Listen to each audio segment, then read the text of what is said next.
చేతన్, సుందర్ పిచ్చై, సత్యనాదెల్ల లాంటి వాళ్ళు ఇండియాని వదిలేసి వెళ్ళి ఎంతో గొప్ప వాళ్ళు అయ్యారు. నువ్వు అబ్జర్వ్ చేస్తే గొప్ప వాళ్ళు అయిన తర్వాత కూడా ఎవరు ఇండియాకి తిరిగి రాలేదు. కానీ మనం చెప్పుకుంటాం ఇండియన్ CEO అది ఇది అని, కానీ ఎవరు ఇండియాకి తిరిగి రారు. ఎందుకంటే there is something seriously wrong with India. నాకు 10 కంట్రీలు తిరిగితే అర్థమైంది లైఫ్ స్టైల్ అంటే ఏంటి, డిసిప్లిన్ అంటే ఏంటి అని. మరి అలాంటిది వాళ్ళు ఎంత గొప్ప వాళ్ళు, వాళ్ళకి ఇంకెంత అర్థమై ఉండదో.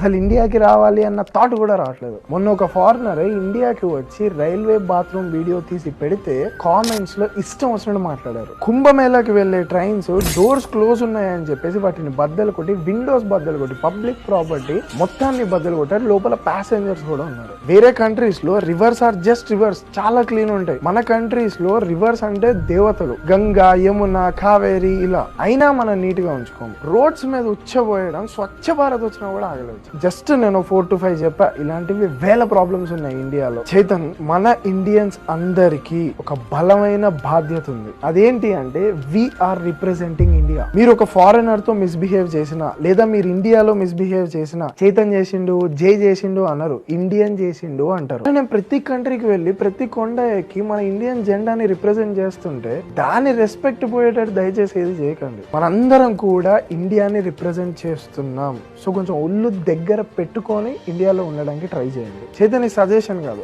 అబ్జర్వేషన్.